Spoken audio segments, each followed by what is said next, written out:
আসসালামু আলাইকুম ওয়া রাহমাতুল্লাহি ওয়া বারাকাতুহু। আলহামদুলিল্লাহি রাব্বিল আলামিন ওয়াসসালাতু ওয়াসসালামু আলা আশরাফিল আমবিয়াই ওয়াল মুরসালিন নবিয়িনা মুহাম্মদ ওয়া আলা আলিহি ওয়া আসহাবিহি আজমাইন। আম্মা বা'দ। সম্মানিত ছাত্র ভাইরা, আমি এখন ক্লাস 1 এর ফিকহের ক্লাস শুরু করছি। বিষয় হচ্ছে ফিকহের পরিচিতি। আসুন আমরা জেনে নিই ফিকহের আবিধানিক ও পারিভাষিক অর্থ কি। ফিকহের আবিধানিক অর্থ হচ্ছে সুদূর বিস্তৃত জ্ঞান বা গভীর বুদ্ধি। এটা হচ্ছে শাব্দিক অর্থ। ফিকহ শব্দের আবিধানিক অর্থ হচ্ছে সুদূর বিস্তৃত জ্ঞান বা গভীর বুদ্ধি। আর পারিভাষিক অর্থ হচ্ছে বিস্তারিত দলিল সমূহ থেকে শরীয়তের আমল সংক্রান্ত বিধিবিধানের আহকামের জ্ঞানকে ফিকহ বলা হয়। তো এখানে এটা হচ্ছে ফিকহের পারিভাষিক সংজ্ঞা। আমি আবারও বলছি, বিস্তারিত দলিল সমূহ থেকে শরীয়তের আমল সংক্রান্ত বিধিবিধানের জ্ঞানকে ফিকহ বলা হয়।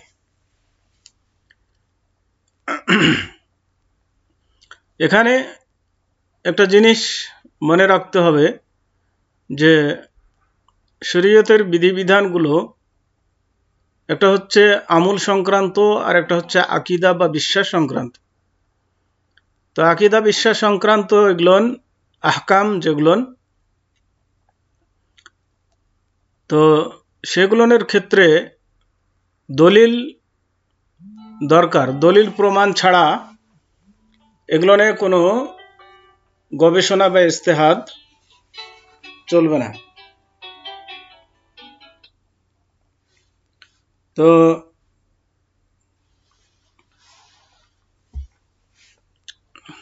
যেগুলো আমল সংক্রান্ত এগুলোনের ক্ষেত্রে গবেষণামূলক বা ইজতিহাদমূলক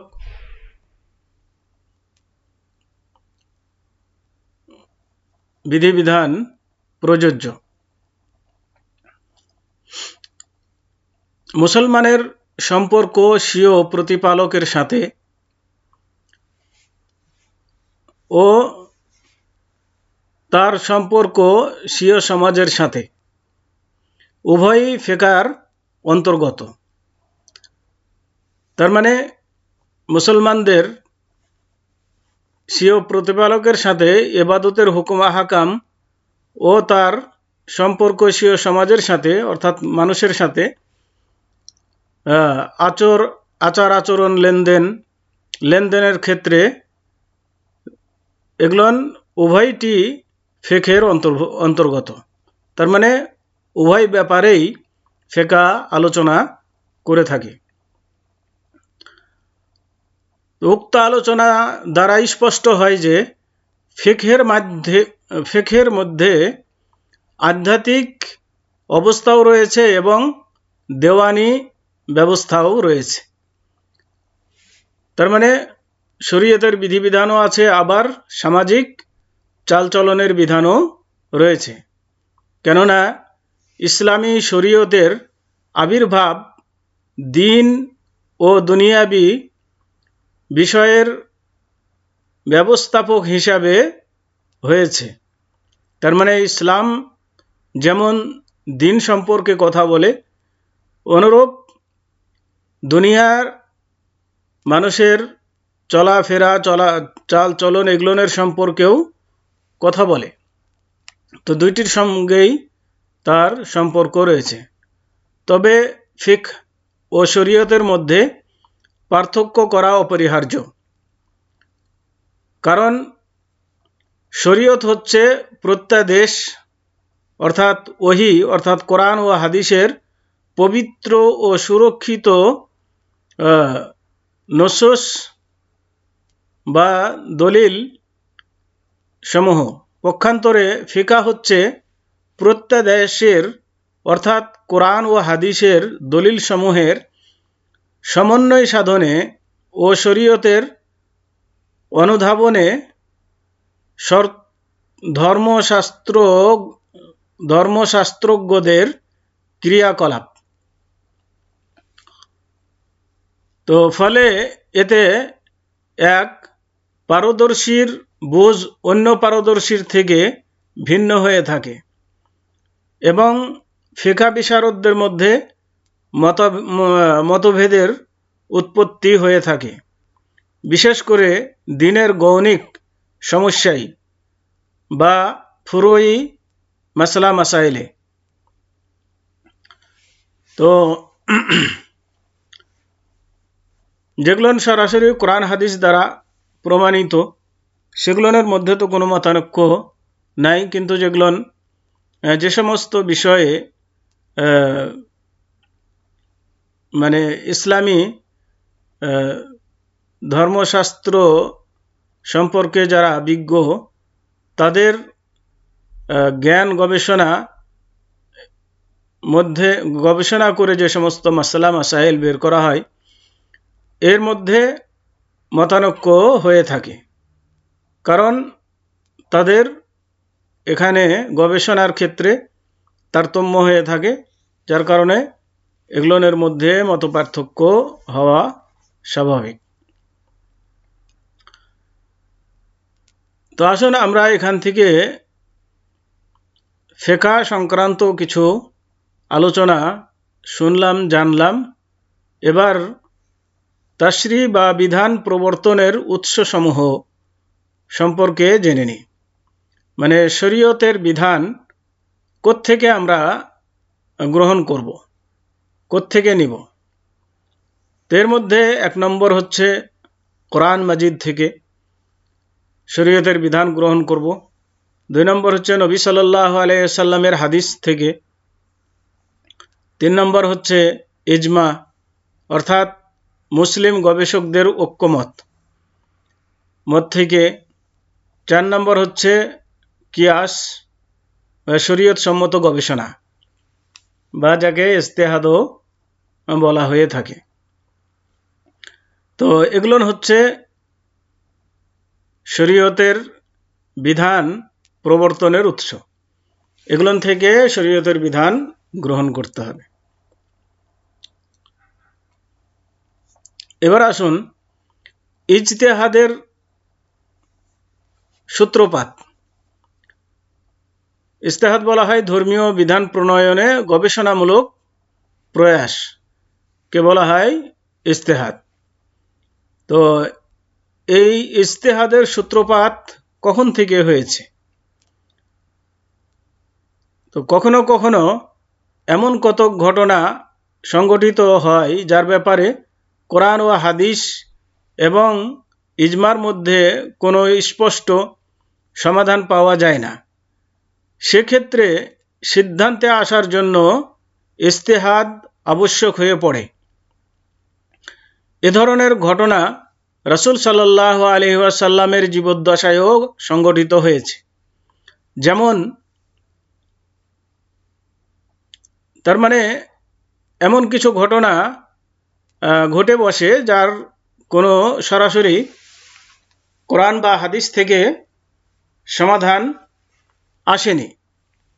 তো সেক্ষেত্রে ইজতিহাদের প্রয়োজন পড়ে। তো তখন একে বলা হয় ইজতিহাদ বা গবেষণা।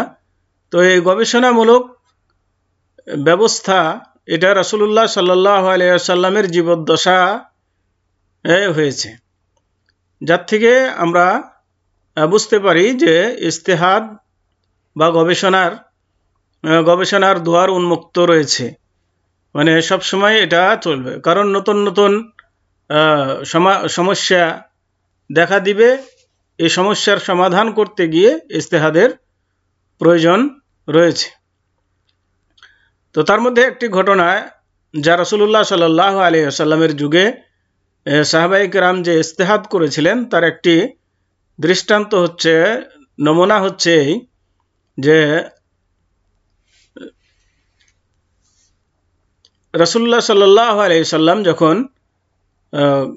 খন্দক যুদ্ধের পর সাহাবায়ে কেরামদেরকে সম্বোধন করে বললেন, তোমাদের মধ্যে কেউ বানি কুরাইজা গোত্রের এলাকায় পৌঁছার পূর্বে আসরের নামাজ পড়বে না।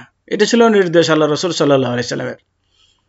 তার মানে সাহাবায়ে কেরামদেরকে রাসূলুল্লাহ সাল্লাল্লাহু আলাইহি সাল্লাম এই কথা বলে প্রেরণ করলেন যে তোমরা বানু কুরাইজা গোত্রে পৌঁছার পরেই তোমরা কি করবে, সেখানে গিয়েই তোমরা আসরের নামাজ পড়বে।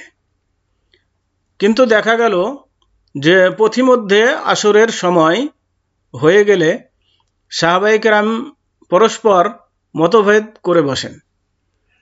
তার মানে যখন দেখা গেল যে আসরের সময় হয়ে গিয়েছে, বানু কুরাইজা গোত্রে তারা এখনো পৌঁছতে পারেনি, রাস্তার মধ্যে আসরের সময় হয়ে গিয়েছে, তখন একদল মনে করলো যে যেহেতু আসরের সময় হয়ে গিয়েছে সেহেতু আমরা নামাজ পড়ে নিয়ে রওনা দেব। আর কেউ মনে করলো যে না, আল্লাহ রাসূল যেহেতু বলেছেন যে বানু কুরাইজা গোত্রের এলাকায় পৌঁছার পরেই আমরা কি করব, আসরের নামাজ পড়ব। তো একদল রাস্তায় নামাজ পড়ে নিল তাদের গবেষণা মোতাবেক, আর একদল বানু কুরাইজা গোত্রের পৌঁছার পরেই আসরের নামাজ পড়ল।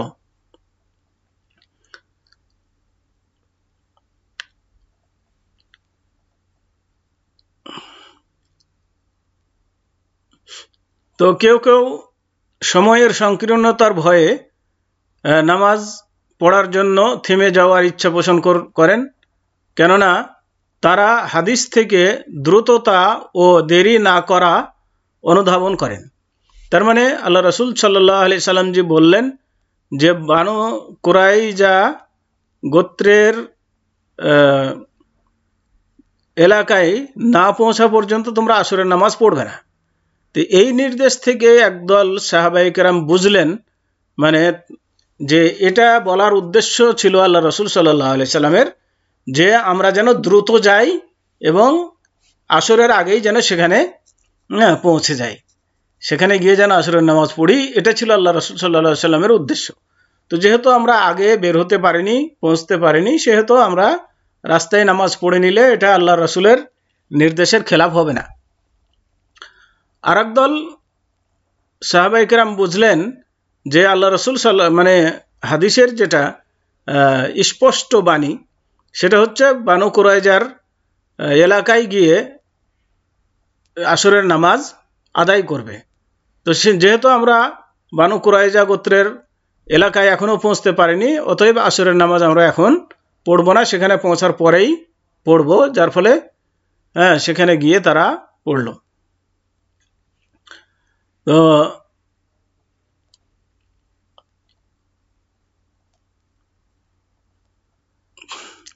যার পরিপ্রেক্ষিতে তারা রাস্তায় থামলো না, বানু কুরাইজা গোত্রের এলাকায় গিয়েই তারা নামাজ পড়ল। যখন তারা ফিরে এলেন এবং রাসূল সাল্লাল্লাহু আলাইহি ওয়াসাল্লাম তাদের মতভেদ সম্পর্কে অবগত হলেন, তখন কোনো দলকেই ভ্রান্ত বলে অভিহিত করলেন না। যখন আল্লাহ রাসূল সাল্লাল্লাহু আলাইহি সাল্লামের কাছে এসে বলা হলো যে ঘটনা ঘটেছে, আমরা রাস্তায় একদল নামাজ পড়েছি, আমরা এইভাবে বোঝার দরুন, আর একদল বলল আমরা এইভাবে বোঝার দরুন আমরা সেখানে গিয়ে নামাজ পড়েছি। তো কোনো দলকেই আল্লাহ রাসূল সাল্লাল্লাহু আলাইহি সাল্লাম নিষেধ করলেন বা ভৎসনা করলেন না, বা ভ্রান্ত বা ভুল বলে আখ্যায়িত করলেন না, কারণ এটি ছিল তাদের ইজতিহাদি মাসআলা, যার ফলে উভয়কেই আল্লাহ রাসূল সাল্লাল্লাহু আলাইহি সাল্লাম সমর্থন করলেন। এখন আসুন আমরা পূর্বে উল্লেখ করেছি যে বিশেষ করে গৌণিক অর্থাৎ ফুরুই আহকামে উদ্ধৃতির নীরবতা ইজতিহাদের একটি কারণ। তার মানে ফুরুই মাসালার ক্ষেত্রে যেখানে কোনো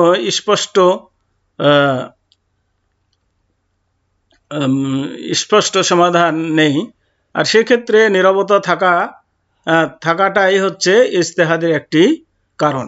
তার মানে ইজতিহাদ করার সুযোগ সেখানে রয়েছে, এমনটি সমর্থন পাওয়া যায়। এবং এটা বান্দাদের প্রতি আল্লাহর অনুগ্রহ। তার মানে আল্লাহ রাব্বুল আলামিন বান্দাদের জন্য এই সুযোগটি রেখেছেন, এটা আল্লাহর পক্ষ থেকে একটি আমাদের প্রতি অনুগ্রহ বা দয়া।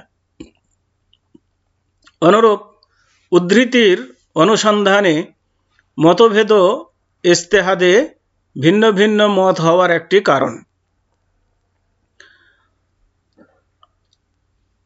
তার মানে কোনো ক্ষেত্রে হয়তো দলিল আছে, কিন্তু দলিলটি বোঝার ক্ষেত্রে মতভেদ হয়ে থাকে। তো এমনইভাবে নবী করিম সাল্লাল্লাহু আলাইহি ওয়াসাল্লাম নবী করিম সাল্লাল্লাহু আলাইহি ওয়াসাল্লামের হাদিসসমূহের বর্ণনা ধারাগত গ্রহণযোগ্যতার স্তর নানা রকম, সহি, হাসান, জয়ীফ হওয়াও মতভেদ হওয়ার একটি কারণ। তাহলে মুস্তাহিদদের বা ফুকাহে কিরামদের মতভেদের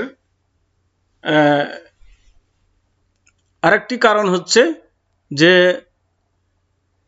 যে সমস্ত হাদিস আমাদের পর্যন্ত পৌঁছেছে, এই হাদিসগুলো বিভিন্ন স্তরে আমাদের নিকটে পৌঁছেছে। তো যেমন কিছু হাদিস সহি, কিছু হাদিস হচ্ছে হাসান, কিছু হাদিস হচ্ছে জয়ীফ। তো এই হাদিসের তারতম্যের কারণে ফুকাহাদের ইজতিহাদের মধ্যেও তারতম্য দেখা দিয়েছে, তারতম্য হওয়ার এটাও একটি কারণ। তো নিঃসন্দেহে মতভেদের উক্ত কারণসমূহ শরীয়তের কোমলতা ও প্রশস্ততা প্রমাণ করে। তার মানে এই মতভেদের কারণগুলো যে শরীয়ত যে আমাদের জন্য কঠোর নয়, বা শরীয়তের মধ্যে যে কিছু সহনশীলতা রয়েছে এবং শরীয়তের মধ্যে কিছু প্রশস্ততা রয়েছে, তার প্রমাণ পাওয়া যায়। ফিকহি মতাদর্শের উদ্ভব। ফিকহি মতাদর্শ কখন এটা উদ্ভব হয়? তো আল্লাহ রসুল সাল্লাল্লাহু আলাইহি ওয়াসাল্লামের জীবদ্দশায় সাহাবাবর্গের ইজতিহাদি মতভেদের কোনো প্রভাব ছিল না। মানে আল্লাহ রসুল সাল্লাল্লাহু আলাইহি সাল্লাম যখন জীবিত ছিলেন, তখন সাহাবাদের মধ্যে ইজতিহাদি মতভেদ হয়েছে এবং এই ইজতিহাদের কোনো প্রভাব তখন পড়েনি। তার কারণ হচ্ছে তিনি তাদের মধ্যে ছিলেন, অর্থাৎ আল্লাহ রসুল সাল্লাল্লাহু আলাইহি সাল্লাম তাদের মধ্যে ছিলেন এবং তিনি তাদের প্রত্যাবর্তন স্থল ছিলেন। তার মানে তাদের মধ্যে কোনো মতানৈক্য দেখা দিলে তাদের গবেষণায় সেটি আল্লাহ রসুল সাল্লাল্লাহু আলাইহি সাল্লামের কাছে গেলে সমাধান হয়ে গিয়েছে। কাজেই তাদের মতানৈক্যের কোনো প্রভাব সে যুগে পড়েনি। তো তাদের ভুল সংশোধন ও সুব্যক্ত করে দিতেন, তাদের ভুল সংশোধন করে দিতেন। কিন্তু তার মৃত্যুর পর, অর্থাৎ রাসূলুল্লাহ সাল্লাল্লাহু আলাইহি সাল্লামের মৃত্যুর পর সাহাবাবর্গ অন্য স্তরে পদার্পণ করেন, আর তা হলো নতুনাগত বিষয় ও সমস্যায় ইজতিহাদ। তার মানে রাসূলুল্লাহ সাল্লাল্লাহু আলাইহি সাল্লামের পরে সাহাবায়ে কেরাম যখন নতুন নতুন কিছু বিষয় সামনে আসতো তখন এর সমস্যায় তারা ইজতেহাদ করতেন। অতঃপর তারা ও তাদের শিক্ষার্থীগণ বিভিন্ন শহরে ছড়িয়ে পড়েন। সাহাবায়ে কেরাম এবং তাদের কাছে যারা শিখেছেন তারা বিভিন্ন এলাকায় ছড়িয়ে পড়েন। ফলে তাদের ওইসব ইজতেহাদি সমস্যার সমাধান যা তারা কোরআন ও হাদিস মন্থন করে বের করেন নানাবিধ রূপ ধারণ করে। তো এই তাদের ছড়িয়ে ছিটিয়ে যাওয়ার কারণে, তারা এক এক এলাকায় চলে যাওয়ার কারণে তাদের ইজতেহাদের মধ্যে বিভিন্ন রূপ ধারণ করেছে। এক জায়গাতে থাকলে যেটা হতো সেটা আর তখন সম্ভব হয়নি। এবং এভাবেই প্রসিদ্ধ 4টি ফিকহি মাযহাবের আবির্ভাব ঘটে। আর এ কারণেই বিভিন্ন মাযহাব তৈরি হয়ে যায়।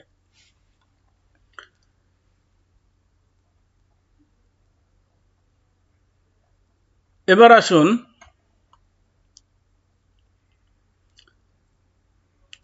চার মাযহাব ঐতিহাসিক ক্রমানুসারে, তাহলে মানে চার মাযহাব ঐতিহাসিকভাবে কোনটি আগে কোনটি পরে, কখন তার উৎপত্তি হয় এই সম্পর্কে। হানাফি মাযহাব, যা আবু হানিফা নোমান বিন সাবিতের ইমামতের দিকে সম্পৃক্ত করে বলা হয়। তার জন্ম হচ্ছে 80 হিজরিতে, মৃত্যু হচ্ছে 150 হিজরি। তাহলে ইমাম আবু হানিফার দিকে সম্পৃক্ত করে হানাফি মাযহাবের নামকরণ করা হয়েছে। মালিকি মাযহাব, মালিক বিন আনাসের ইমামতের দিকে লক্ষ্য করে বলা হয়। তার মানে মালিক বিন আনাসকে ইমাম সাব্যস্ত করে তার দিকে নিসবত করে মালিকি মাযহাব বলা হয়ে থাকে। ইমাম মালিক রহমতুল্লাহ আলাইহির জন্ম হচ্ছে 93 হিজরি এবং মৃত্যু হচ্ছে 179 হিজরি। শাফি মাযহাব, মুহাম্মদ বিন ইদ্রিস আর শাফির ইমামতের সাথে সংযোজন করে বলা হয়। তাহলে ইমাম শাফির আসল নাম হচ্ছে মুহাম্মদ, তার পিতার নাম হচ্ছে ইদ্রিস, তাহলে মুহাম্মদ বিন ইদ্রিস। আর শাফিঈ এটা একটা এলাকার দিকে নিসবত করে বলা হয়ে থাকে। তো তার জন্ম হচ্ছে 150 হিজরি আর মৃত্যু হচ্ছে 204 হিজরি। 4 নম্বর মাযহাব হাম্বলি মাযহাব। হাম্বলি মাযহাব আহমদ বিন হাম্বলের ইমামতের যোগসূত্রে বলা হয়। তার মানে আহমদ বিন হাম্বলের ইমামতের যোগসূত্রে বলা হয় হাম্বলি মাযহাব। ইমাম আহমদ বিন হাম্বলের জন্ম হচ্ছে 164 হিজরি, মৃত্যু হচ্ছে 241 হিজরি। তো উক্ত ইমামগণ এক অপরের সঙ্গী ও ছাত্র ছিলেন। তো বিশেষ দ্রষ্টব্য, উল্লেখযোগ্য যে মুসলমানের উপর কোনো নির্দিষ্ট মাযহাবের অনুসরণ করা এ মর্মে যে সে মাযহাব থেকে বের হতে পারবে না জরুরি নয়। তার মানে কোনো ব্যক্তির উপরে এটা জরুরি নয়। কোনো ব্যক্তি যদি কোনো মাযহাব মানে, তাহলে সেই মাযহাব থেকে বেরিয়ে এসে অন্য মাযহাবের কোনো মত বা আদর্শ মানতে তাকে নিষেধ করা যাবে না, বা তাকে বলা যাবে না যে মাযহাব থেকে বের হতে পারবে না। যে মাযহাব মানবে সেই মাযহাবের মধ্যেই তাকে থাকতে হবে, এমন কথা বলা যাবে না।